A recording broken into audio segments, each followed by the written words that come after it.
So I got my LASIK surgery, and it is definitely a strange feeling to be able to just look around and see everything with no interruptions. Definitely scenic out here. I picked up some studs for my tires, although I said that I never run studs. This year I definitely am. I could get back in here if I was able to keep momentum, but as is, I don't think so. I'd rather sleep on a bed tonight as opposed to under my bike in the snow.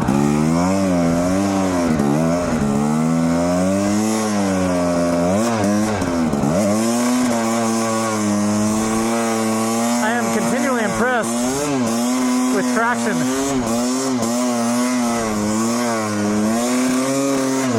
That snow is deep. This tractor's right along.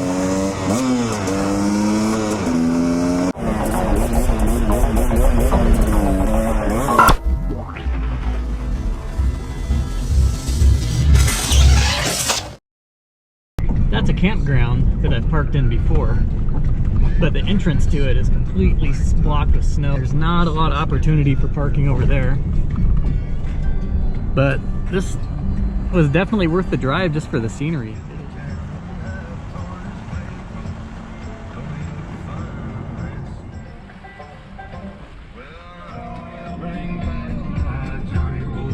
You can see, I don't know if you guys can see the line down that, but you can see where it turns to ice, and then off to the left there, snow starts covering it.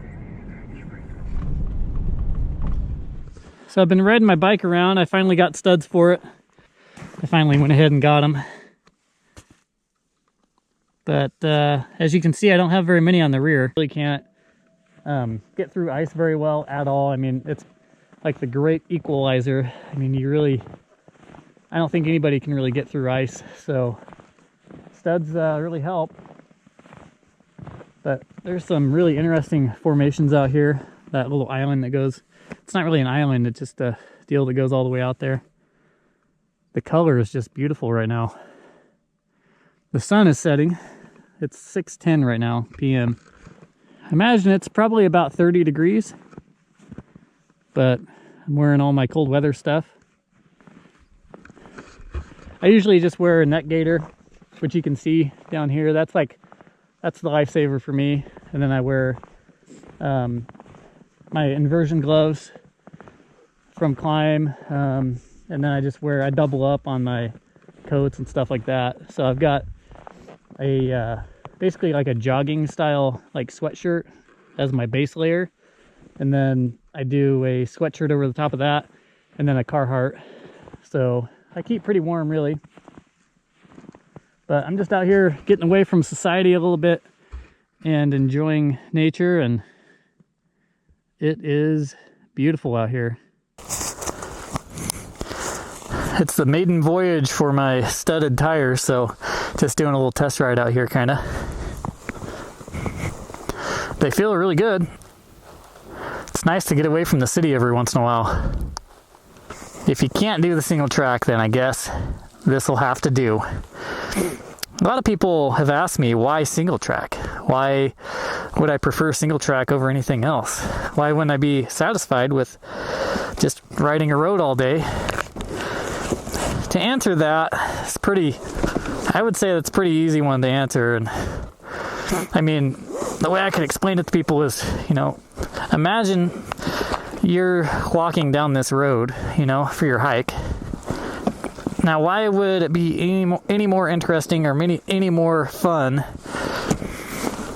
to hike in the wilderness? You're actually touching everything as it goes by, all the trees, and so why a single track?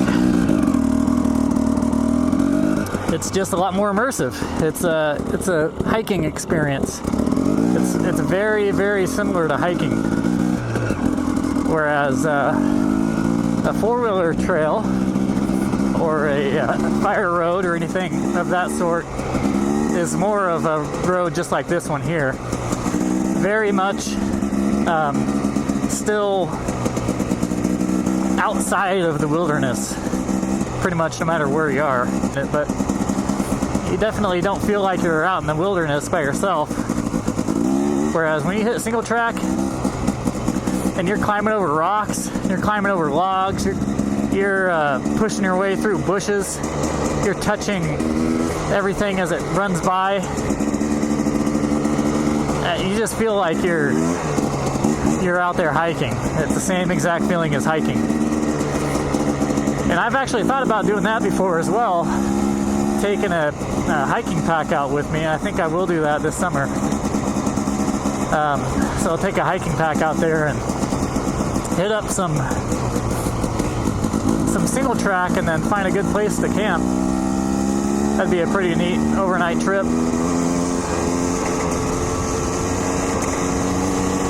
So you guys have probably noticed that I've been running the GoPro Hero 7 Black. I'm using it as a vlogging camera, so I won't be really using it as a helmet camera yet. If I do, I won't have the stabilization on. I try to head back toward the truck before it gets too dark. That way I can see all these little details on the road. You have to hit everything just right, otherwise you're gonzo. The thing about snow is it creates all kinds of little ruts. You can get yourself cross-rutted pretty easily, even with studs. So the studs help me hook up. Like right in here, I'd be on my face right now. The thing about not having my gun on me, which I feel naked without it, but for some reason I chose not to wear it today, is once it gets really late at night, it's hard to decipher what's what out here. A lot of these bushes just look like, I straight up thought that bush was a wolf there for a second back there. I haven't worked on my jiu-jitsu for a while. Hopefully it's good enough to strangle a wolf. I can't believe that dude in the news suffocated a mountain lion that attacked him. I've choked a cougar before too, but that's only because she asked me to. Zing! I guess he stepped on its neck. That's how he did it. I was gonna say, man, if that guy had some jiu-jitsu skills or something, got that cougar in a rear naked choke, that would be even more epic. Actually, reading the story kind of ruined it for me because I was just imagining this dude had a sick rubber guard, had that all cinched down and tightened up. That cougar couldn't go anywhere and it was lights out.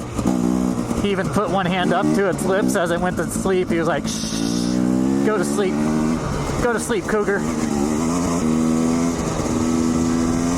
But usually people don't really survive animal attacks like that. Therefore, I carry a gun. That way I don't have to use my sick rubber guard to choke them out. Because we all know how that would go. Man dies in the mountains trying to choke out a cougar with a triangle choke. He gave it a good try, but didn't succeed.